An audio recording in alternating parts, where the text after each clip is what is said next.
Ever caught yourself in that quiet panic? You walk into a room, take a few steps, and suddenly, it feels like every eye turns your way. You wonder, are they noticing how I'm dressed? How I'm walking? Are they judging me? Your face feels a little warmer, your heartbeat quickens, even though, deep down, you're not sure anyone is really looking. In that moment, it feels undeniable, as if every eye in the room has turned your way. But here's the surprising part, most people barely notice. A glance, a shrug, and their thoughts drift back to messages, small talk, or tonight's dinner plans. So why does it feel so overwhelming? Why do our minds magnify tiny stumbles into center stage moments? Psychologists call it the spotlight effect, an illusion that makes us believe the world watches us far more closely than it really does. In this video, let's explore why our brains do this, what ancient philosophers like Seneca understood centuries ago, and, most importantly, how to step out from under that imagined spotlight. And if you stay with me until the end, I'll share a mindset shift and a few simple habits that can quietly transform how you carry yourself in any room you enter. Back in 2000, psychologists Gilovich, Medvec, and Savitsky described something surprisingly universal: the spotlight effect, our tendency to overestimate how closely others notice what we say, wear, or do. Imagine walking around feeling as if you're under a bright stage spotlight, every move magnified. That's how the term got its name. But the truth, it turns out, is far quieter. In one of their studies, college students were asked to wear a rather embarrassing Barry Manilow t-shirt and walk into a room of peers. Each student guessed that almost half the group would notice and remember. The actual number?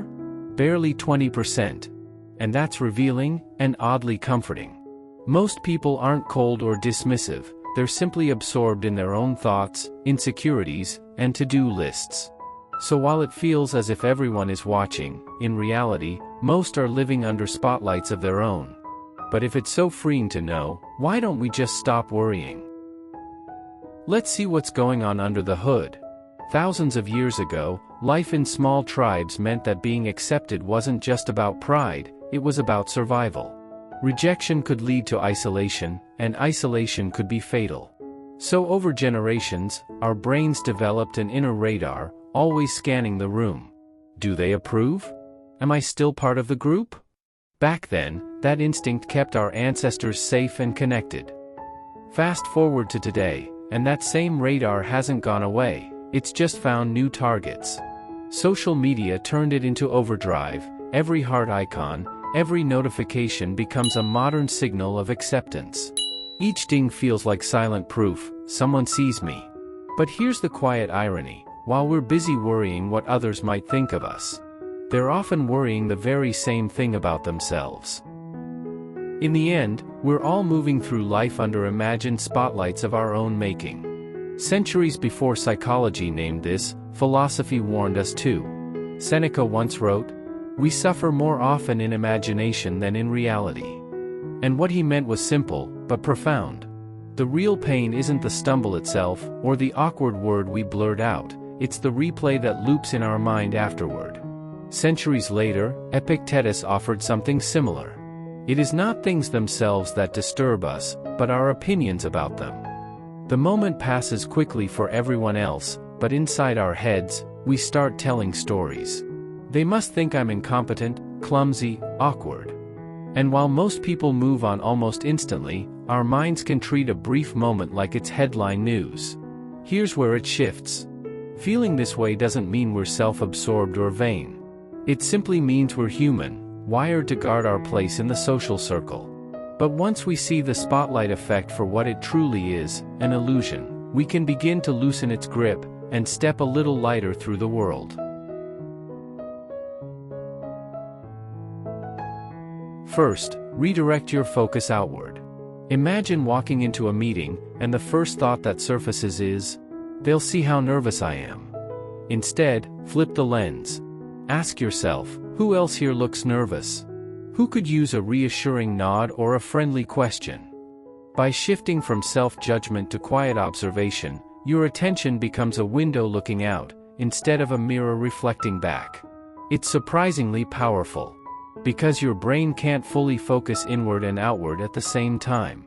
And when you look outward with empathy, the imagined spotlight begins to fade. Second, practice small acts of anonymity. Leave your phone behind for a short walk. Order your coffee, but don't share it online. Sit on a bench and simply watch the world pass by. You'll probably notice something gentle and humbling. Most people barely glance your way. They're lost in thoughts, texts, or dinner plans. Start small, even 10 or 15 minutes. And slowly, your mind learns. I'm not at the center of everyone's story, and that feels lighter than I expected. Third, write your fears down, externalize the noise. Next time your mind whispers, "They must still remember that awkward thing I said." Grab a piece of paper. Ask, "Will this matter next week? What would I tell a friend feeling this way?" Often, what felt huge in your head looks smaller, even a little absurd, on paper. This isn't forced positivity. It's perspective. It turns rumination into reflection. And reflection often dissolves fear.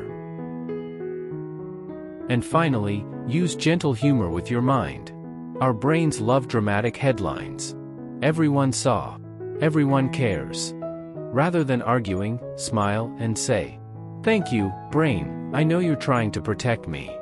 Humor isn't denial. It creates distance, reminding you these thoughts are just that, thoughts, not facts.